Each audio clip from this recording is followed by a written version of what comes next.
বাংলাদেশ ভারতের মধ্যকার দ্বিপাক্ষিক সম্পর্ক যেন কোনোভাবেই ঠিক হচ্ছে না। ৫ আগস্ট ছাত্র জনতার গণ অভ্যুত্থানে শেখ হাসিনা ক্ষমতা ছেড়ে পালিয়ে ভারতে যাওয়ার পর থেকেই এই সম্পর্কের অবনতি শুরু। হাসিনার ভারতে থাকা নিয়ে যখন দুই দেশের মধ্যে অস্বস্তিকর সম্পর্কের সূচনা হয়, তখন থেকেই ভারত মিথ্যা অভিযোগ করে আসছিল বাংলাদেশে হিন্দুদের ওপর নির্যাতন হচ্ছে।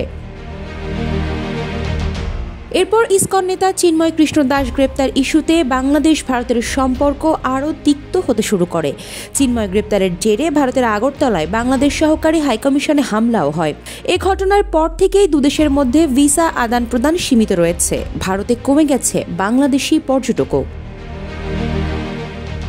এবার বাংলাদেশি অবৈধ অনুপ্রবেশকারীদের শনাক্ত গ্রেপ্তারে ভারতের রাজধানী নয়াদিল্লিতে বিশেষ অভিযান শুরু করেছে পুলিশ। স্থানীয় সময় বুধবার নয়াদিল্লি পুলিশের কর্মকর্তারা শহরটির কালিন্দীকুঞ্জ এলাকার বাসিন্দাদের নথি যাচাইয়ের মধ্য দিয়ে বিশেষ অভিযান শুরু করে। একমাত্র ওয়ালটন এসি দিচ্ছে 1 বছরের রিপ্লেসমেন্ট গ্যারান্টি। পুলিশ জানিয়েছে, তারা অবৈধভাবে বসবাসকারীদের শনাক্ত ও অবৈধ উপায়ে পাওয়া তাদের সরকারি নথিপত্র বাতিল এবং বাংলাদেশে প্রত্যাবাসন নিশ্চিত করার লক্ষ্যে এই অভিযান পরিচালনা করছে। অভিযান প্রসঙ্গে দিল্লি পুলিশের এক কর্মকর্তা জানান, সংশ্লিষ্টদের মধ্যে যাদের সঠিক নথি নেই তাদের থানায় তলব করা হয়েছে। যদি তাদের মধ্যে কেউ অনুপ্রবেশকারী বলে চিহ্নিত হন, তাহলে তাদের নির্বাসিত করা হবে।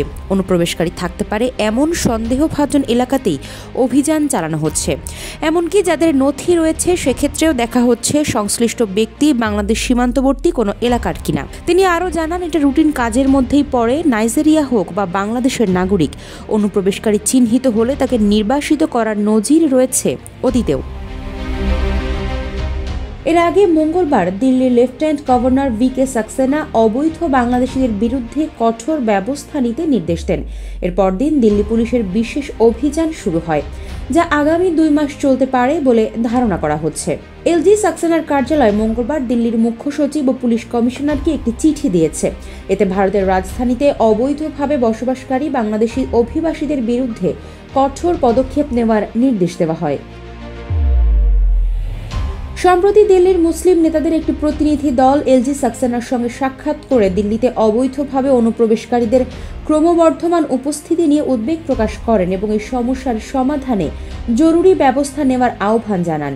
এ সময় তারা বাংলাদেশের সংখ্যালঘু হিন্দুদের ওপর নির্যাতন বন্ধে জোর দাবি জানান।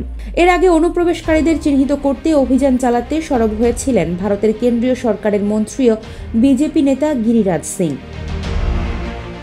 আফসার আনাজ, নিউজ ডেস্ক, ইত্তেফাক।